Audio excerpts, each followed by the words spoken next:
Hi guys, and welcome to the Lowland League Catch-Up. It's myself, Rampant FM, and I'm joined with Mozza once again. How are you doing, mate? I'm very well, mate. So obviously a thrilling weekend of GeoSonic Lowland League action to cover. We've had new league leaders, we've got thrillers, worldies, relegation six-pointers, and decent autumn weather. Yeah, we also had it yesterday when we went to BSC Cumbernauld Colts. I put a picture up on Twitter to basically show it off that I wasn't blagging it. But it was a pretty stunning day all round from what we've heard. So getting into the first game, Gala beating champion Spartans 3-1. It was a fantastic result for Gala, obviously. I did feel last week that they could possibly get a result there. And it didn't start well for them, obviously. Spartans, David Greenhill had a chance early on in the first half, but it was rattled off the bar. Jamie Dishington, who we've often spoke about, were so close to becoming known as the Jamie Dishington fancast, before half-time from inside the box made it 1-0 Spartans. But what a second half from Gala. Sean McCurdy from a quick free kick. Rory Payton, who's obviously on loan from Hibs, he's bang on form with the second to make it 2-1. Jack Smith had the ball in the net, but it was denied an equaliser as the ref and linesman conferred to give an offside, despite, from what I heard, no earlier frag. So Spartans might have a bit of a cause for a bit of frustration there, certainly. But Gala, the victory was sealed with Tommy Patterson getting a free kick. So it's a fantastic one for Gala. Definitely my game of the weekend. Certainly Spartans' unbeaten record comes to an end, and they also lose top spot. We've got a bit of reaction from first team coach Scott McKenzie. Right, well, we had a bad result against Gretna on Tuesday night, and we asked the boys for a big reaction today, and I think we got it because they were absolutely superb. Every man played a part, and they really enjoyed the performance. So that was the reaction of Gala first team coach Scott McKenzie. He did add an initial reaction, which I'll read out now. So after the disappointing result on Tuesday against Gretna, we were deflated on the performance more than the result. So we asked the guys to forget it and go out against Spartans and work their socks off. And what a reaction we got. The boys were outstanding all over the park. It was the reaction that we were looking for and more. It gives us confidence and the winning feeling again going into our next match, which is against East Stirling in the Scottish Cup. Fantastic result for Gala, and I want to obviously thank Scott McKenzie for giving us that additional reaction. Any issues with this going top of the bill, Mozza? Well, you kind of have to put it top of the bill. It's a bit of a stunning result for Gala, let's be honest, because when we spoke about this game in the run-up to it, we were talking about how Spartans just seem to get the job done. They're pretty clinical. They very, very rarely concede 3 goals. So it just shows you that Gala had a bit of a slow start, and we talked about that a few times. But they've run into a wee bit of form, and that's you can't argue with that result against a team of Spartans' calibre that have been there, done that, and are reigning champions at the end of the day. Yeah, like you say, there's obviously a few questions being raised with regards the disallowed goal that Jack Smith had, but when it's 3-1, ultimately a single goal's not going to swing it, and it could have changed the momentum if it was 2-2 rather than that. But from what I've heard in the last kind of day or so, overall it sounds like Gala did deserve the 3 points. We're a third of the season gone now for pretty much every club. When you think about that, there's only going to be 28 games in total, and we've spoken about it several times that every result is really important because there's a couple less games now, and it's not the biggest schedule initially, so that could come back to bite them towards the end of the season. We'll just need to wait and see what happens. So East Kilbride, who will also be up there, similar to Spartans, were also in action. They got the win over Edisport 2-0. It was a free kick straight from the training ground, finished off by Craig Reid with the tap-in, and Sean Winters with a low drive from 20 yards. They have a game in hand over new league leaders Kelty, which we'll probably discuss next, and Edisport. I think Edisport obviously will probably still be aiming for top 4 in fairness, but a fantastic comeback win for East Kilbride, especially after having their wee break. Certainly still up there in terms of title challengers, and Edisport. it's a tough one, but obviously probably expected, especially against East Kilbride at K Park.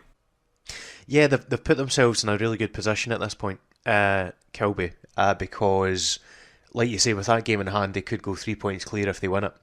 And that was a bit of a potential banana skin that they just played there against Edusport, who have been in decent form themselves, and they're a different proposition from what they were last time round. But they've done the job. They're thoroughly professional again. And yeah, from what we've heard, we were talking about this just beforehand, apparently that first goal, the free kick, was a bit of a special one, straight off the training ground, like you say. Edusport obviously fancy themselves as a kind of better side this time round, and ultimately their aim is to get out of this league, as with any other team pushing at the top. It's a tough one, but you've got to face East Kilbride at some point, and it sounds like they've put a decent show in, despite losing 2-0. Getting into the Gretna Kelty game, it was a 3-1 win for Kelty. They go top of the league. Scott Dial header early on in 7 minutes, and Willis Hare for his first competitive goal for Kelty with 12 minutes gone. Gretna wore down to 10 men. Willis Hare was brought down while in on goal, and that was in 22 minutes. Apparently a debatable one from what we've heard. There was obviously different sources for this. If we've not been at the game, guys, we tend to look at Twitter, tend to look at some of the reaction from Pye and Bovril. So anything we say is really based on people that have been at the game, or just basically taking in their views, if you will. Liam Studholm got a goal back. He was actually substituted on from Daniel Wadge, obviously after going 2-0 down. But Scott Dial got the points for Kelty later on into the second half, 82 minutes. It might have been offside from what we've heard as well, so it's obviously dodgy a wee bit, obviously, if I've not been at the game, but we try our best to sort of take in every source from what we've heard. But from what I've heard, Gretna matched Kelty for most of the game and defended well, despite being down to 10 men, and even might have had a few chances themselves. So, and all in all, I think Gretna can take heart from that performance. They've been on really good form lately, and they're probably looking away from relegation now, and certainly mid-table and possibly beyond. In terms of Kelty, obviously going top of the league's fantastic. They've really came into this league looking really good. I've said a lot about them, obviously, that I've been really quite happy with their performances. I've really enjoyed watching them. So, yeah, any thoughts on that, Mozza? Yeah, well, when you're kind of down to 10 men, two goals down within 20 odd minutes, there's always a danger that you're going to collapse. But from what we've been told, and I've had a couple of words with guys that were at the game, it sounds like they put a really good effort in after that. They brought the boys together, and they gave Kelty a game, let's be honest. The referee, again, I've not really had any chats from any Kelty fans or supporters, but certainly from the Gretna side, they feel a bit aggrieved with the referee's performance.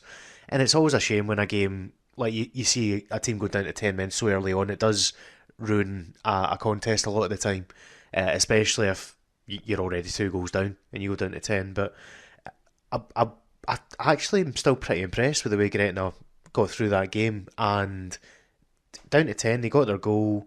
It was a slightly debatable third goal from Kelty, like you say, as well, but they've clearly done well and matched Kelty for most of the game, and that says a lot about Gretna and the form they've been in recently.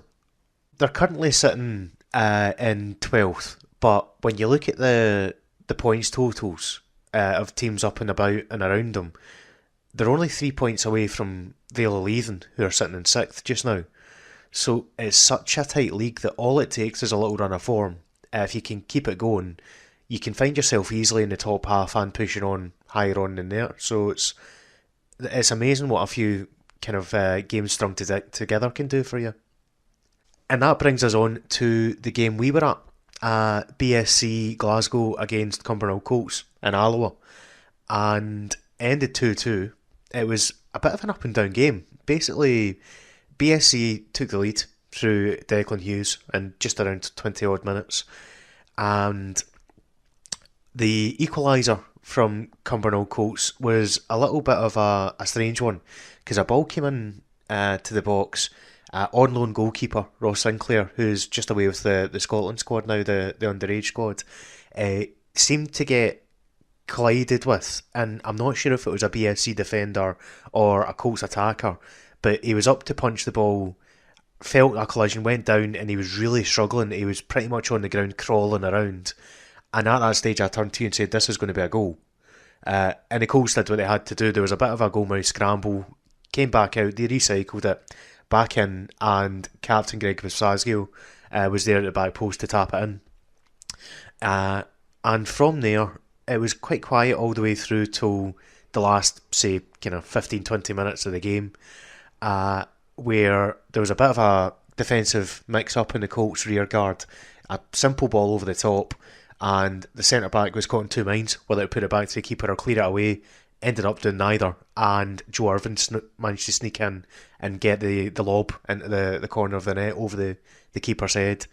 And at that point we thought BSC had done enough to win the game, but out of nowhere, right at the very, very death, Craig Holmes, who he's known for scoring from outside the box, he very rarely scores from inside the 18-yard box, but he produced an absolute worldie of a strike. And if you get a chance to see the highlights when they go up on, I believe the Colts YouTube has got them coming up, you've got to check it out, not just for the goal itself, but also his attempted celebration was something to behold as well.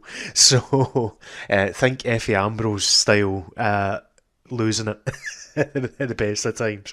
But 2-2, plenty of entertainment on show. And I mean, we had a chat about beforehand, BSC have got a fair few injuries just now, and talking of which, after midweek, I want to give a shout out to Adam Strachan, that our thoughts are with him after a pretty bad one that he got midweek with Whitehill Welfare's game there. I don't know if you've got anything that you want to add in particular from the game itself, or... For me, I think BSC were the better team. I think they've been really, really unlucky, especially with both goals really. Ross Sinclair, I thought, played really well coming into the team. Obviously, I thought it was a foul. I don't know what happened really, but obviously the keeper's on the deck, and the ref, I think, should have really blown for the foul. For the second goal, that was just a worldie from Craig Holmes. So it's a tough one for BSC. Obviously, they've got a lot of injuries at the moment. In terms of the Colts, they're grinding out results. I don't think they've been at their best the last few games against Whitehill and Stirling Uni, I believe. It's a weird one, obviously, because BSC have got a lot of injuries at the moment. I think it's going to be hard for them to sort of maintain where they are. But they're, against the Colts side, a 2-2 draw is not that bad. But yeah, a tough result. I think all in all, a draw was probably fair given the goals, but certainly I thought for large parts of it, BSC were the better team. But it's weird sort of bemoaning a 2-2 game, but that's the sort of quality we're used to so far this season in the GeoSonic Lowland League. Yeah, I'd agree with that. I think, well, when you look at the injury list, so you've got Adam Strachan was added to Stevie Murray being out, Tam Orr after his recent goal scoring exploits being out as well. At this level, when you've got 3 or 4 real key men unavailable, it has a major impact. And you've seen that with BSC over the last few games or so.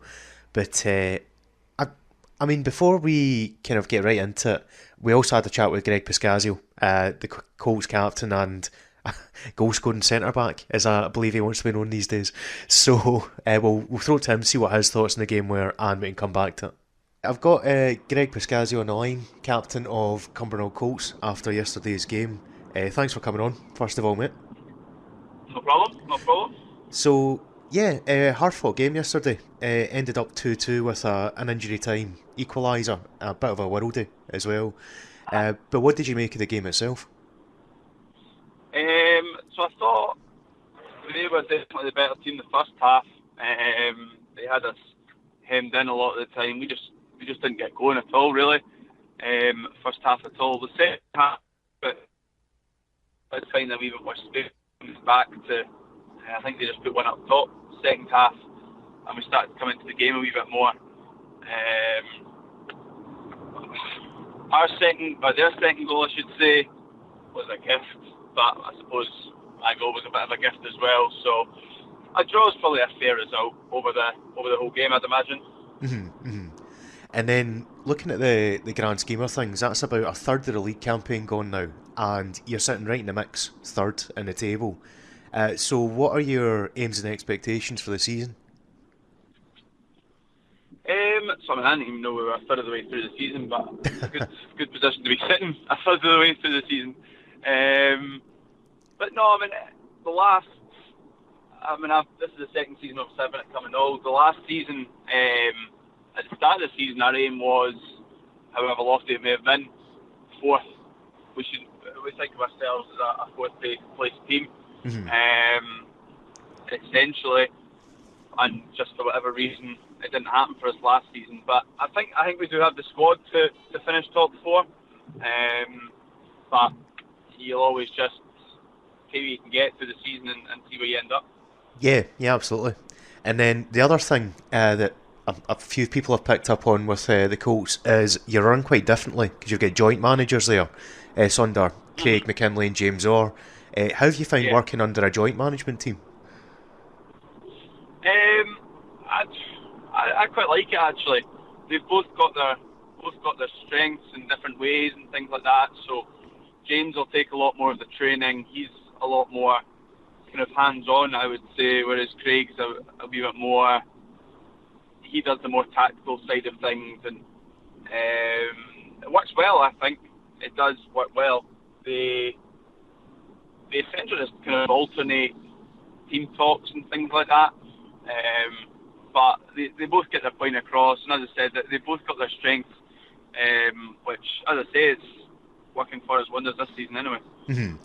And then, well, just to finish off, that's your second goal in a matter of a couple of weeks. So, are we expecting more? Have you got a target in mind? Well, after my goal last week, probably the last 3 or 4 seasons over Cumbernauld and Montrose, I've scored 1 goal a season, fairly consistently 1 goal a season. So I've said to everyone, right, no, that's me, I'm a 1 goal a season man, I'll not score any more. So I've had all those people coming back to me and saying, I thought you told me you were only a 1 goal a season man, but I mean, I'll take what I can get. I just tend to feed off scraps. If you ever watch all my goals, I've probably scored a combined 4, and if you added up all the distance between them, they've probably only come to about 3 yards. So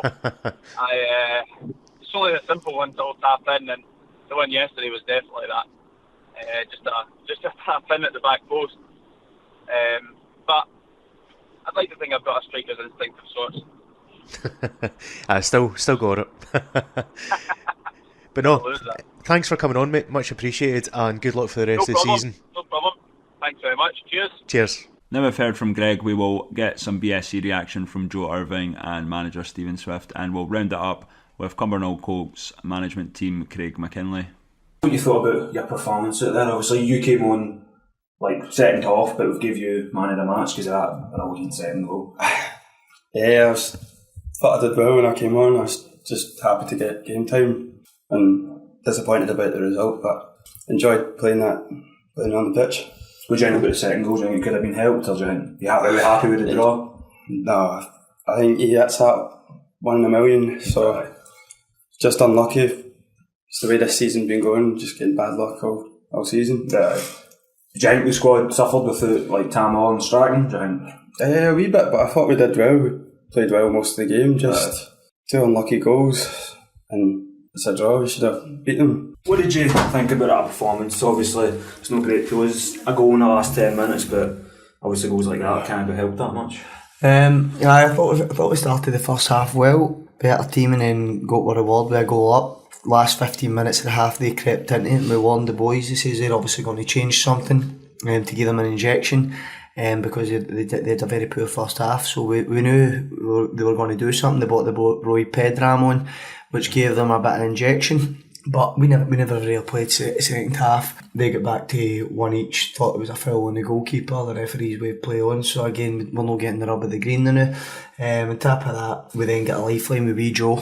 going 2-1, and you're thinking maybe it's our day and we can hold on, but obviously the goal for 35 years out in the top corner, there's not much you can do about that. It's just a worldly goal, but things aren't it's just not happening for us. And the amount of players we've got Danny Stoney with a broken leg, we've got Ryan Marshall out with a broken hand, Adam Stratton for the other night, broken leg, we've got Thomas Orr out with a hamstring, Ross Lindsay out with medial ligament damage, and Ross McMillan, our captain, out with an ankle ligament damage. So when you've got that many good players out, you've no chance, I can't fault they boys gave me everything, and unfortunately we were without our best players, and it's going to affect us. And you've seen we maybe not at full flow, but one thing I can't fault is our effort levels, and we just need to keep digging through, and hopefully things can turn for us this season. But it's just been one thing after another, so it's a bit.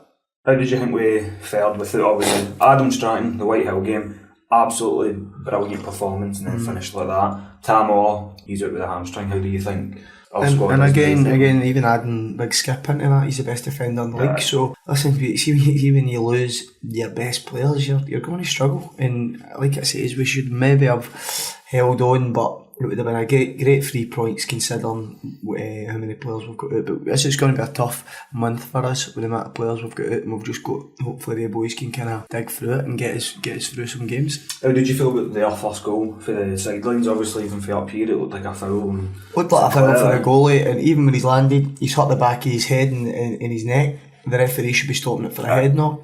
So I don't even know. The boy says the referee wasn't even looking at it, so disappointing. I'll look at the video and I'll make my mind up, but it really is. It is an easy decision. Every single week the ref will go, it's a foul on the goalie, and it's even when he's down in the deck before that, when they're second phase of play, he's still playing on, and the boys get a heat knock. It's crazy. It was just a quick few words about what you thought about your team's performance at that. Well, we went to the end. We'll give them credit for that. I think overall we're pretty poor, I've got to be honest. In terms of the game, there wasn't a huge amount of football in it. There was a lot of long balls. It was slack. We were particularly slack first half. Then BSC were the better side. We never got started and didn't get the ball down and play, which is how we like to try and do things. So that was a little bit disappointing. That being said, then the lads plugged away. We made some few changes, and the lads that came on worked hard and to get back at one each. It was great, and we thought we could take the game on from there. And then slackness allowed us to lose the second goal. So overall, for us to then score in the 89th minute with a terrific strike, then you know what, I think we've got to take some positives from that, if not certainly from the performance itself. You're coming away a bit disappointed because you've been one of the most informed teams in the league of recent weeks. I think we're disappointed at the performance. Yeah, I think, and to be quite honest, it's not just been today. It's been the last week for 3 games in a week, which is a big ask at times. But we've not really played particularly well in those games, I have to say. So James and I were disappointed in that. But when you sit back and reflect, I suppose, then you look at it and say you're playing against a strong BSC team. You need to be up for a battle. You need to be willing to play, and it's quite tricky. It's really narrow here, and we're used to playing in a little bit a wider pitch. So I think it took us. We didn't really get used to that, and we didn't play the way we'd like to. So I think overall, then yes, disappointed with the performance, but having been down twice in the game, playing pretty poorly, I've got to be honest, then I think we can, as I say, when we sit down tonight, then we'll probably think, 7 points from those games is a decent return. Would this change any of your game plan towards your game against BSC in the Scottish Cup? No? I don't think we were particularly surprised with the way BSC played. They're strong, they put us under pressure, and you need to be able to deal with that. So, I mean, there's obviously a couple of weeks away. We've got a cup game next week. We'll give it due thought, and then we'll look at what we've got available, and I'm sure they'll do the same. So, I think it's too early for us to say whether we change our game plan. It's a different game, Scottish Cup, at our park, wider park and bigger pitch. So we'll look at that in due course and just hope that we play a little bit better than we did today. So you've heard the opinions from both sides in the wake of the game, and one thing that you might not have heard about is there's a guy, Ardolani, that plays for Cumbernauld Colts, and he's got possibly the most questionable football boots I've seen in the time I've been watching this league. All I can describe him as is a very shiny gold. I don't know what your thoughts were on them, mate. Yeah, Delaney's boots definitely caught our eye. A bit of a shocker, something you might have been slagged about back in the old days of PE or whatnot, but interesting choice of boots by Colts player Ardelani, definitely. Yeah, you've got to play well to kind of pull them off, and to be fair, he did put on a decent shift. Given all the results we've been through, this one goes down as game of the day. Just in the wake of all the kind of things that happened in it. It was here, there and everywhere. Like Civil taking the lead, getting pegged back, and ultimately it was an own goal at the very death that gave East Stirlingshire the win. And a bit of a rubbery green that it doesn't sound to have been getting from their fans. So it's nice to see them kind of picking up a result, given that we've said that Delue and Andy Rogers have taken it on and given themselves a power of work to get moving, and like it shows that like the guys are obviously behind them, that they were going behind and they kept pushing and got their just rewards at the very end. In terms of goals and whatnot in action, that is definitely got to be up there in terms of the results and whatnot. Much needed win for Shire. Strollers, I saw them earlier in the week. Obviously, they got defeated comprehensively by Kelty. 2 losses on the bounce. I don't think they'll be too concerned. I mean, Kelty are a good side. Shire, it sounds like it could have went either way, obviously. We want to obviously congratulate Ross Allam on his hat-trick, especially on his birthday.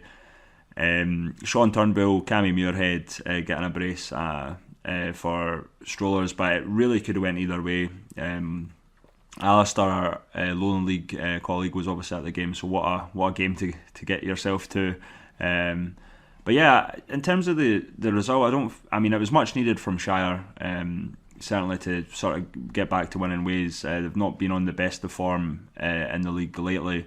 Strollers, I wouldn't be too concerned in terms of, obviously you don't want to lose 2 games in a row, but you were up against the Kelty side and they seemed to be back amongst the goals against Shire. I think they were just unlucky with the result from what I've heard, so they're probably still going to be sort of top 4. I think we mentioned it last week about Shire. Obviously they're consolidating for this season, but certainly what a thriller that was in terms of the weekend's results. And yeah, there's no cause for panic, certainly, although it depends how they bounce back, because and we've said about the amount of games in this league and every result being important. Civil have suddenly dropped down to mid-table to 8th as a result of these last 2 games, and they're beginning they're 5 points away now from the top 4 if you look at it that way. So if they want to get up to that level, they need to get right back into the swing of things with the next fixtures coming up. Otherwise it might be another season where they're basically finding their place in the middle of the league table and preparing again for another campaign after that. Getting into Vale versus Dalbeattie Star. Vale won 3-0. Sean Stewart brace and Brad Ricks in goal there. We talked about it last week, obviously, that Dalbeattie have lost a great player in Dean Brotherston, and they would struggle in the final third, and Vale are one of these teams that you do not want to go up against if you can't get the goals, and it looks like Vale have won fairly comprehensively there. I do worry about Dalbeattie a wee bit now. They're kind of getting dragged down towards the bottom, certainly, and it's not an ideal result for them. They'll probably be hoping to bounce back, but certainly Vale's were definitely going to be a challenge in terms of if your team's not scoring. Yeah, well, as we said, Vale are guaranteed to get a couple of goals at the minimum, so Dalbeattie had to go there with the mentality that you need to get some goals on the board to have a chance of getting the win. I know that sounds pretty self-explanatory, but yeah, Sean Stewart's been at it again. That's him top scorer in the league just now, which tells you how well he's been doing this season. So yeah, Sean Stewart leading the way in terms of the goal scoring table, and it sounds from, again, we've got limited information on this one, but from the reports we've heard, it sounds like Vale thoroughly deserved the win, and Dalbeattie, even though they weren't disgraced, it was lacking something up front that did for them in the end. I suspect Chris Anderson will be delighted the fact they've got a clean sheet on the board now, because like you say, they don't tend to get them very often. And to be realistic, it's always tough for Dalbeattie, just with where they are in the squad they've got and the players they can attract. So the fact that they are still competing away in the Lowland at this point is a huge testament to Dan Kerr and the job he's done there. But I think it's going to get even harder for them this season in the run-in, because, well, we'll get into it very shortly when we get to Whitehill, but it looks like they're beginning to lurch up in behind them. Getting into the Whitehill Welfare game, they drew 1-1 with Edinburgh Uni. There was a penalty shout for Whitehill Welfare before half-time. Aidan Kemp in 61 minutes for Edinburgh Uni put them ahead, and they've bounced back. Fabio Neto header from a Scott Lucas cross in 63 minutes. We've talked about Whitehill Welfare. I think I said last week that they're, again, similar to Dalbeattie more recently, certainly they struggled to create chances, and it sounded like they had more chances in this game. But you've got to worry about Whitehill at the moment, certainly, because that was a must-win game that I picked out. I really think they had to win that to give them a chance, really, and it's going to be very, very tough. Edinburgh Uni obviously I feel they can pick up points from elsewhere. It's a struggle for Whitehill. Yeah. There's pluses and negatives, I think, from this one. So they've got a result. They could have gone down 1-0 and the heads could have dropped, but they've got an instant reply through Fabio Neto. And like you say, sounds like they're creating a bit more going forward as well. At this stage, when you look at the table, I think it's probably going to be Whitehill, Dalbeattie, the two of them fighting it out down there. And there's not too many games that you would put Welfare out and say they could absolutely go and take this 3 points. I quite fancy them to do that.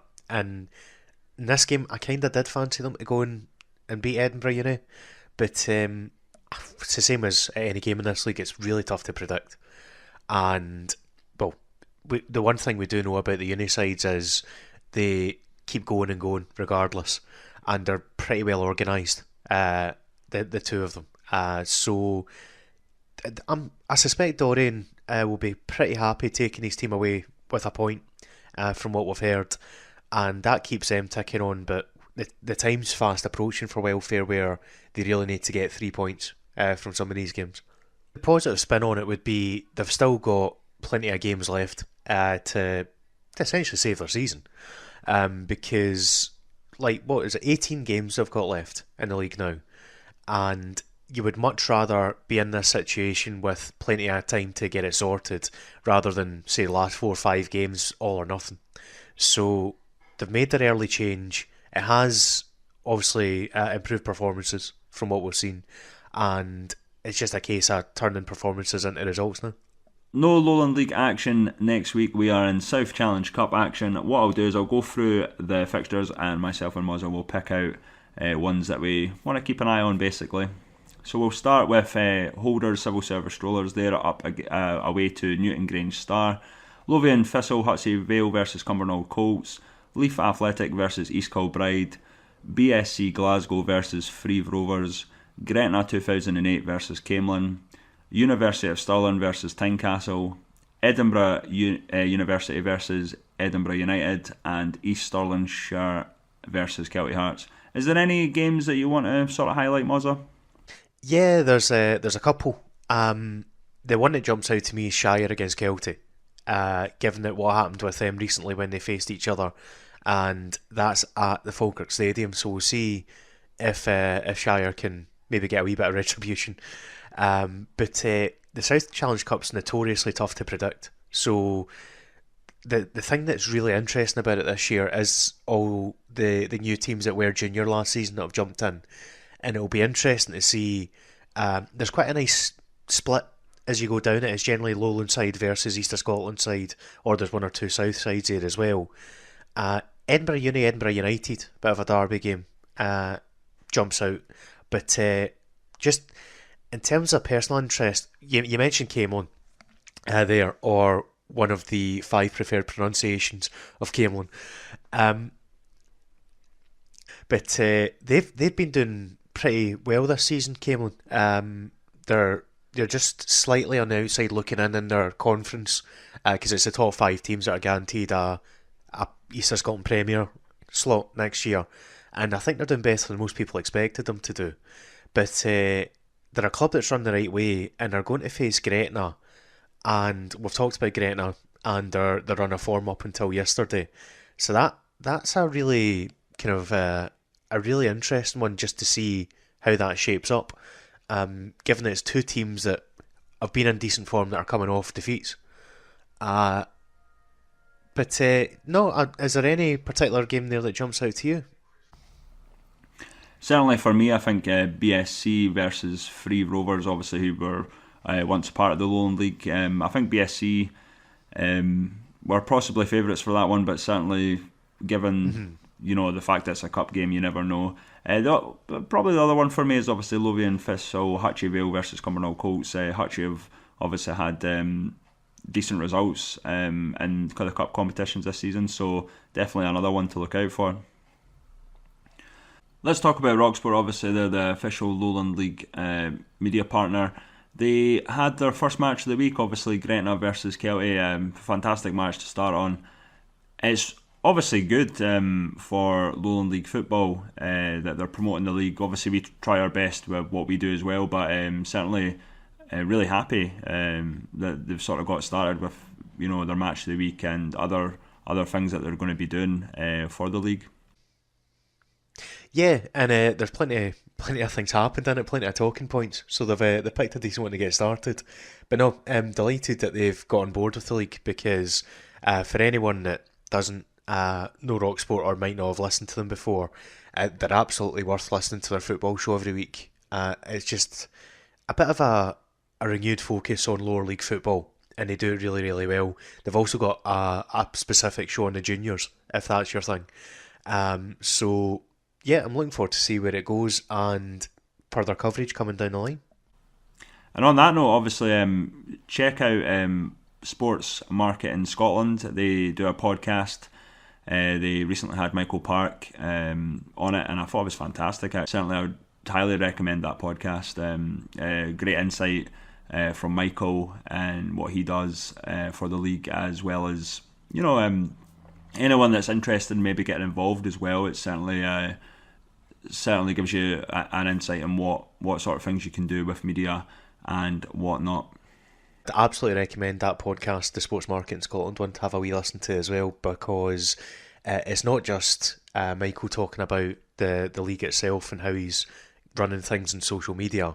He also gets into like little tips that he obviously does BSC Glasgow's bits and bobs as well. So any kind of local lower club can pick something out of that to help them, I'd wager. And since we're getting into plugs, it does mention my good self as well, so